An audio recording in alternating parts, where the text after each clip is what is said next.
नमस्कार मित्रों, सुप्रभात। मैं डॉक्टर सचिन जत्तावर हमेशा की तरह आपके समक्ष कोई न कोई नया विषय लेकर आता हूं। आज मैं पिंक सिटी जयपुर में हूं। यहां एक व्याख्यान के लिए आया था। सोचा कि ये सिलसिला हमारा जारी रहना चाहिए। तो यहां पर नाना प्रकार की बातें हुई कि महिलाओं के चेहरे पे जो काले बाल आते हैं वो कितना हार्मोनल होता है और कितना बहुत अन्य कारणों के कारण होता है। इस जटिल विषय पर मैंने अपनी बात रखी। नाना प्रकार की बातें आई, प्रश्न आए, उसके उत्तर आए। तो सोचा क्यों ना इस तरह की एक जन जागृति वाली बात आपके समक्ष भी कर ली जाए। तो मित्रों, इसी बात को लेकर मैं आज आपके समक्ष उपस्थित हुआ हूं। क्या होता है कि हमारे पास बहुत सारी लड़कियां आती हैं, बेटियां आती हैं। उनकी बातें करो तो कहने लगती हैं, सबसे पहले आते ही उनका ये कहना होता है कि साहब हमें पीसीओडी हो गया है, और ये पीसीओडी हो गया है इसलिए हमारे चेहरे पर काले बाल आ रहे हैं, महीना बिगड़ रहा है और मोटापा भी बढ़ रहा है। कुछ लोगों की गर्दनें भी काली होने लगती हैं, मस्से आने लगते हैं। और कुछ लोगों की जिनकी शादियां हो गई हैं तो उनको बच्चे रुकने में प्रॉब्लम आने लगती है, बांझपन के शिकार होने लगते हैं। तो ये सब परिस्थितियां होती हैं। तो मैंने सोचा कि क्यों ना, क्योंकि इससे जिसे होता है उसका जीवन उथल पुथल हो जाता है, उलट पलट हो जाता है। लोग नाना प्रकार की बातें करते हैं। कुछ लोगों को ये कह देते हैं कि आप तो पहले महिला थी, अब आप पुरुष बन रही हो, जबकि ऐसा बिल्कुल भी नहीं है। ये एक तो पूरी तरह से अवधारणा है। मित्रों, क्या होता है कि पिछले 40-50 साल में हमारे जीवन में अभूतपूर्व परिवर्तन हुआ है, और ये जो परिवर्तन की बयार है या आंधी है कहें, तो सबसे ज्यादा महिलाओं के जीवन में आई है। जो महिलाओं का एक जीवन था कि 20-22 साल 23 साल में शादियां हो जाती थीं, 3-4 बच्चे हुआ करते थे, परिवार के सब सदस्य खाना खा लेने के बाद वो अंतिम समय में खाना खाती थीं, खून की कमी बराबर बनी रहती थी। इसके साथ साथ चक्की पीसना, झाड़ू पोछा करना, घर का काम करना, बच्चों का ध्यान रखना, ये सारी चीजें सही या गलत मैं नहीं कहूंगा, पर ये सारी चीजें आज बदल चुकी हैं। आज महिलाओं के कैरियर हैं, महिलाओं के जॉब्स हैं, उनको ये सारे कार्य वो प्रायः नहीं कर पाती। डोमेस्टिक हेल्प होता है या कहीं ना कहीं मेहरी होती है, बाई होती है, वो करती है ये सब काम। खाना पीने के मामले में भी जो आज अवसर हैं वो पहले नहीं थे। तो आज पुष्टि पल्लवित हो गए हैं, ये अच्छी बात है। पर क्या होता है कि कोई भी परिवर्तन आता है या कहें कि कोई भी व्यवहार है जो कि मेटाबॉलिज्म यानी चयापचय से जुड़ा हुआ है, वो आपके डीएनए में है। तो सदियों से जो आपके जीवन शैली रही है, अचानक से 25-30 साल में अगर वो परिवर्तित हो जाएगी तो क्या होगा? तो उसका रूप आएगा मोटापा, इंसुलिन रेजिस्टेंस, डायबिटीज, पीरियड्स का बिगड़ना, और ज्यादा इंसुलिन का हार्मोन बढ़ जाएगा। तो आपके जो ओवरीज हैं, जहां से अंडे बनते हैं, वहां पर वो असर दिखा के टेस्टोस्टेरोन नाम का हार्मोन बनाएगा। तो जो पुरुष हार्मोन है, ये अगर महिला के शरीर में ज्यादा मात्रा में होने लग जाएंगे, तो ये जो आपके चेहरे पे अपर लिप, चिन, चेस्ट, इन भागों में काले बाल आने लग जाएंगे, जिनको कहते हैं भूरे हल्के बाल। तो सभी के चेहरे पे होते हैं, शरीर में भी होते हैं, पर वो अगर काले हो जाएं, मोटे हो जाएं, लंबे हो जाएं, तो उनको हम टर्मिनल हेयर्स यानी ऐसे हेयर्स कहते हैं जैसे पुरुषों में होते हैं। ये हार्मोन डिपेंडेंट है। तो इन इलाकों में जब आपके अपर लिप, चिन, यहाँ वाला पोर्शन, चेस्ट, एब्डोमेन पे बाल आने लग जाएं काले, तब आपको बिल्कुल सतर्क हो जाना चाहिए कि आपको हार्मोन की विवेचना करनी है, और हार्मोन के डॉक्टर बखूबी इसकी विवेचना करेंगे और बहुत मदद हो जाएगी और चीजें हट जाएंगी। क्या होता है कि इस बारे में बहुत जानकारी कम होने के कारण आप पीसीओडी का डायग्नोसिस, पीसीओडी एक सिंड्रोमिक बीमारी है। सिंड्रोम और डिजीज में अंतर होता है। तो सिंड्रोम का डायग्नोसिस नहीं दिया जा सकता, डिजीज का डायग्नोसिस दिया जा सकता है।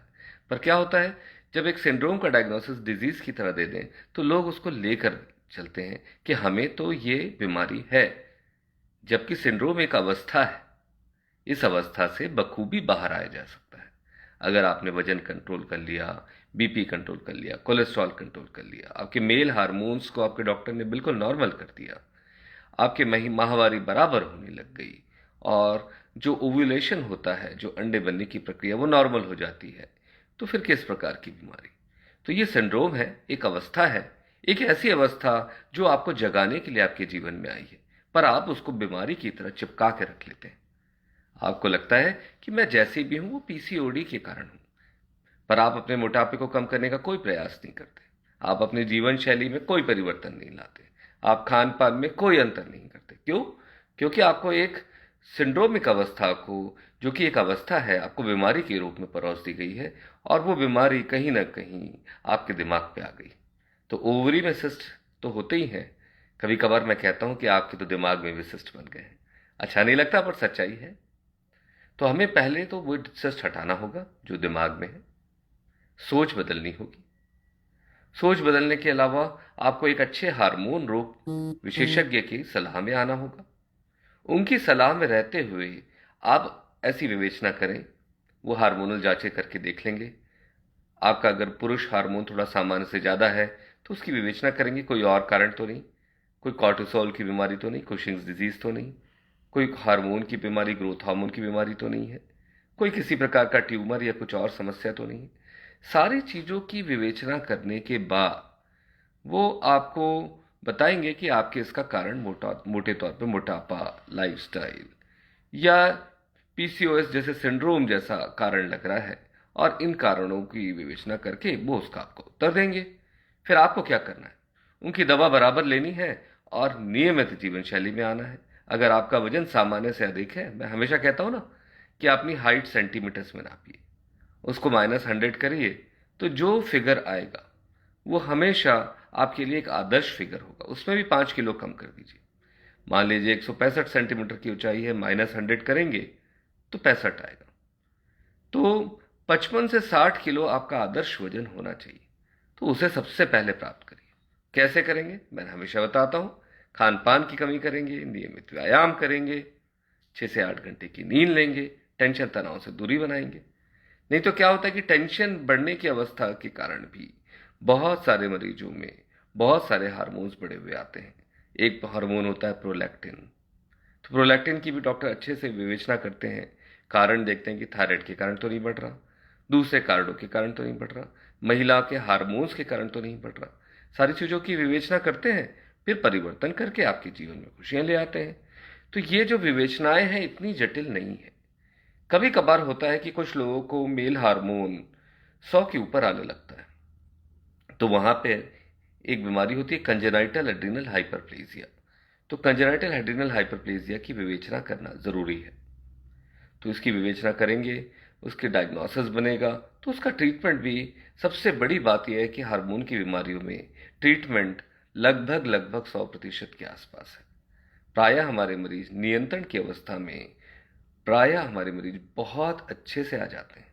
तो ये ऐसा बाकी सब विधियों में नहीं होता। तो इसीलिए ज़रूरी है कि ऐसा कभी भी हो तो अपने हार्मोन के डॉक्टर से मिले। बाल आ रहे हैं, चेहरे पे बाल आ रहे हैं, विवेचना हो गई, इलाज चालू किया है, तो इस इलाज के साथ साथ डॉक्टर कहेंगे कि इन बालों को हटवा लीजिए। क्यों हटवा लीजिए? क्योंकि समाज में एक मान्यता है, एक धारणा है कि महिला के चेहरे पे काले बाल नहीं होने चाहिए, तो हम नहीं दिखा रहे। उसका लाभ क्या होगा? उसका लाभ ये होगा कि आप सर ऊंचा करके जी पाएंगे। उसका लाभ ये होगा कि आपके मन में उथल पुथल नहीं मचेगी, अवधारणाएं नहीं आएंगी, और किसी भी प्रकार से कोई हीन भावना आपके अंदर नहीं बनेगी। फिर डॉक्टर आपको लेजर का ट्रीटमेंट करने बोलेंगे तो लेजर से भी आप इलाज कराइए। लेजर से 5-6 सेटिंग से प्रायः बाल कम हो जाते हैं। जो डार्क बाल आए ना, जो काले बाल आए हैं, उनकी जड़ें खत्म हो जाती हैं। पर इसका यह मतलब नहीं है कि नए बाल काले नहीं होंगे। कुछ तो बाल नए काले होंगे, वो प्रक्रिया धीरे धीरे रुकती है, तो उसमें घबराने की जरूरत नहीं है। आपको वैक्सिंग, थ्रेडिंग, इवन अगर आप शेविंग ब्लेड का भी प्रयोग करते हैं तो भी कोई परेशानी नहीं। शेविंग ब्लेड के बारे में आप बोलोगे कि डॉक्टर साहब हम अगर शेविंग ब्लेड का प्रयोग करें तो पुरुषों जैसे काले बाल आ जाएंगे, दाढ़ी आ जाएगी। नहीं, ऐसा नहीं होगा। ये एक अवधारणा है। जब तक पुरुषों के बराबर का हार्मोन का स्तर नहीं होगा, तब तक पुरुषों जैसे बाल कदापि आपके जीवन में नहीं आएंगे। इसलिए बिल्कुल नहीं घबराना है। ब्लेड का प्रयोग करें, फटाक से, किसी को पता नहीं चलता, और आपके बाल नहीं दिखेंगे। फिर डॉक्टर जो दवा देंगे उससे जो जिस कारण से हार्मोन के में परिवर्तन आ रहा है, तो वो हार्मोन कम होगा और आपके जीवन में खुशियां आएंगी। लगातार आप दवा का सेवन करेंगे, डॉक्टर के जिसमें उनकी सलाह में रहिए, लगातार दवा का सेवन करें, और वो दवा सही मात्रा में जाएगी तो हार्मोन नियंत्रण रहेगा। फिर आप अपने कर्तव्य करें, वजन नियंत्रित करें, दौड़िए, भागिए, 6 से 8 घंटे की नींद लिए, टेंशन तनाव से दूरी बनाइए और सही सलाह में रहेंगे तो जीवन में कभी भी पीछे नहीं देखना पड़ेगा। सर झुका के नहीं जीना है। महिलाओं के चेहरे पे प्राकृतिक तौर पे भी काले बाल हो सकते हैं।